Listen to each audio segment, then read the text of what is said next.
안녕하세요. 옆집에 살고 있는 구름이 아저씨입니다. 오늘도 소개를 하고 싶은 책이 있어서 영상을 찍고 있어요.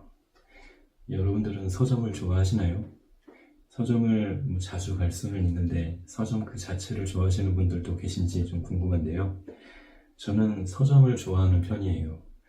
교보문고나 영풍문고 같은 커다란 서점도 좋아하긴 하는데 제가 특히 좋아하는 건 동네에 있는 작은 서점들을 좋아해요. 동네 골목길에 서점 하나 있으면 괜히 그 동네가 좀 정겨워 보이기도 하고 그 동네 길목의 따뜻함을 그 서점이 만들고 있다, 이런 느낌을 좀 받을 때가 많거든요. 며칠 전에 볼 일이 있어서 어떤 동네를 지나가다가 거기서 동네 서점을 하나 발견한 거예요. 그래서 반가운 마음에 그 서점 들어가서 책을 또 한권 골라가지고 나왔는데 그 책이 바로 오늘 소개해드릴 바로 이 책입니다. 잘하고 싶어서 자꾸만 애썼던 너에게 라는 좀 따뜻한 제목을 가진 책이에요. 처음엔 이 책이 제목만 보여가지고 제목 때문에 끌려서 책을 꺼냈는데 보니까 표지에 이렇게 귀여운 그림이 들어가 있더라고요. 그래서 도저히 사지 않을 수 없었던 그런 책이었습니다. 그래서 처음엔 이 표지랑 제목만 보고 잔잔한 에세이가 들어있는 그런 책인 줄 알았는데 읽어보니까 의외로 심리학 책이더라고요. 근데 심리학 책이라고 해서 전문적인 심리학 아주 딥하게 들어가는 그런 책이 아니라 나를 지키는 최소한의 심리학이라는 부제처럼 그 교양으로 배울 수 있는, 좀 알아두면 좋을 것 같은 그런 심리학 입문서 느낌이었어요. 이 작가이신 이 신고은 작가님은 이 사회심리학을 연구하시는 분이신데 심리학 관련해서 강연 좀 많이 다니셨고 상담도 많이 진행을 하셨던 분인 것 같더라고요. 그래서 이분은 이 심리학을 인생을 살아가는 데 있어서 아주 유용하게 사용할 수 있는 도구 아니면 설명서 이런 정도로 좀 생각을 하고 계신 것 같아요. 그런 생각이 이분의 그 프롤로그에 잘 나와 있는데 그 프롤로그 부분을 좀 읽어드리자면 인생은 마음으로 걷는 여정이다. 그 마음을 어떻게 이해하고 다루느냐에 따라 옳은 길을 가기도 하고 그른 길을 가기도 한다. 심리학은 위대한 인생의 선배들이 정리해둔 마음 설명서와 같다. 처음 살아보는 인생을 좀 더 수월하게 걸어가도록 마음을 이해하고 방향을 잡고 예상하게 만드는 마음 매뉴얼. 이 매뉴얼을 읽은 사람과 그렇지 않은 사람의 삶은 극명히 다를 테다. 이렇게 프롤로그를 쓰셨네요. 어떤 책이든지 고를 때 그 프롤로그를 잘 읽어보시면 거기에는 그 작가의 생각들이 좀 이렇게 녹아 들어가 있잖아요. 그래서 만약에 어떤 책을 살 때 그 프롤로그를 보고 그 프롤로그가 마음에 든다 그러면 그 책은 여러분들의 인생 책이 될 확률이 좀 높은 것 같아요. 아무튼 작가님은 이 프롤로그에서 밝혔듯 이 심리학을 좀 인생의 매뉴얼로서 우리가 잘 사용하고 우리의 이 삶을 살아가는 데 있어서 덜 상처받고 그다음에 남에게 덜 상처 줄 수 있는 그런 도구로 사용할 수 있기를 좀 바라셨던 것 같아요. 그래서 이 책은 크게 5장으로 나뉘어져 있는데 1장은 나에 대한 이야기이고요. 2장은 타인, 너에 대한 이야기로 되어 있고 3장과 4장은 나와 너를 아우르는 우리에 관련된 이야기, 그리고 마지막 5장은 다시 나로 되돌아와서 이 책을 마무리하고 정리를 하고 있습니다. 이 책을 읽다 보면 참 마음에 와닿는 구절들이 많고 도움되는 부분이 많아서 이렇게 인덱스를 덕지덕지 붙여 놓게 됐는데요. 저도 읽으면서 생각도 못했던 부분도 많이 있었고 이런 건 알아두면 도움이 많이 되겠다 싶었던 부분들이 굉장히 많이 나와 있었어요.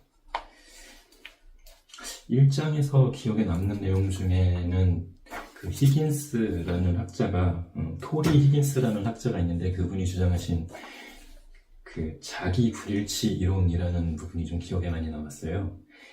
그 자기라는 건 난 이런 사람이야 라고 이렇게 정의 내릴 수 있는 그 실체적인 나 자신의 총체 같은 그런 느낌을 자기라고 부르는데, 그 자기가 그 현실적 자기, 이성적 자기, 이상적 자기, 그리고 당위적 자기, 이렇게 세 가지의 자기로 이루어져 있다는 거죠.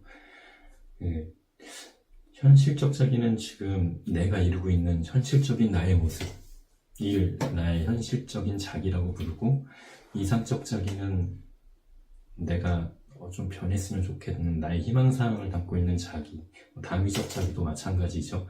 근데 이 자기 불일치론이라는 건 나의 이 현실적인 자기가 이상적인 자기나 당위적인 자기와 불일치할 때 좀 나에게 그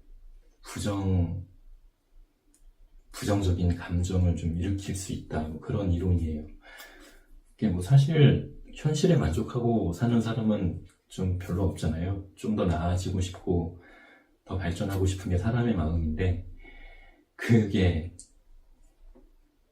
너무 과하다 보면 이 바람을 이루지 못했을 때 부정적인 생각이 든다, 그런 이론이에요. 그 1장의 그 부분을 좀 읽어드리자면, 현실에 만족하는 사람은 발전이 없다. 반면 이상적 모습을 꿈꾸는 건 삶의 원동력이 된다. 여기서 문제는 바로 현실감이다. 현실감 없는 목표는 허상에 불과하다. 현실적 자기가 이상적 자기를 따라잡지 못할 때 괴리감이 생긴다. 그리고 이 괴리감은 부정적인 감정을 만들어낸다. 부정적인 감정이라는 건 뭐 결국 실망이라든지 뭐 좌절감 이런 거겠죠. 이 현실의 나는 이런 구름이 아저씨인데, 현실적 자기가 구름이 아저씨면서 이상적 자기를 난 차은우가 될 테다 이러면 저는 당연히 좌절하고 절망할 수밖에 없겠죠. 이렇게 좀 현실감에 동떨어진 이상적 자기를 가져서는 안 되겠다, 뭐 그런 말을 하고 있는 거예요. 이게 1장에서 좀 기억에 남았던 내용이었고요. 그래서 그 1장의 좀 뒷부분에 미국 유명 가수 밥 딜런은 자신의 자서전 바람만이 아는 대답을 통해 할머니에게 배운 교훈을 전한다. 할머니는 그에게 네가 만나는 사람이 모두 힘든 싸움을 하고 있기 때문에 친절하게 해야 한다 라고 가르쳤다. 정말이지 맞는 말이다. 이게 사실은 이 플라톤이 했던 말인데, 플라톤이 했던 말을 이 밥 딜런의 할머니께서 밥에게 가르쳐 주시는 거죠. 사람은 완벽할 수 없다. 아무리 강조해도 아깝지 않은 말이다. 완벽한 사람은 없다. 왜 존재할 수 없는 존재가 되려고 하는가? 불가능한 일을 포기하는 것도 용기이고 지혜고 자기를 향한 선이다. 예, 내가 남을 사랑하려면 내가 나부터 사랑할 줄 알아야 된다, 이런 걸 좀 강조하고 있는 부분이었어요. 현실적 자기와 이상적, 장의적 자기의 그 간극을 너무 크게 벌려서 나 자신을 괴롭히려 하지 말자, 그런 내용을 설명하고 있었습니다. 2장에서도 인상적이었던 부분이 하나 있었는데, 그게 조망 수용 능력이라는 부분을 설명하는 거였거든요. 조망 수용 능력이라는 것은 내가 나의 시선이 아니라 타인의 시선으로 세상을 바라보는 능력을 말을 하는 건데, 이게 아무래도 좀 공감하는 능력에 좀 연관이 있는 것 같아요. 자기 그 조망 능력이 떨어지는 사람들은 아무래도 타인에게 공감하는 능력도 좀 떨어지고, 그래서 아무리 선한 마음을 갖고 있더라도 본의 아니게 공감하지 못함으로 인해서 상대에게 상처를 주는 그런 실수를 좀 자주 저지를 수 있다라고 하더라고요. 그래서 결국은 내가 상대한테 어떤 칭찬이나 조언이나 할 때 내가 좋아서 하는 말인지, 아니면 상대에게 좋을 만한 말인지 좀 심사숙고를 해야 할 필요가 있다, 그런 설명을 하고 있는 책이에요.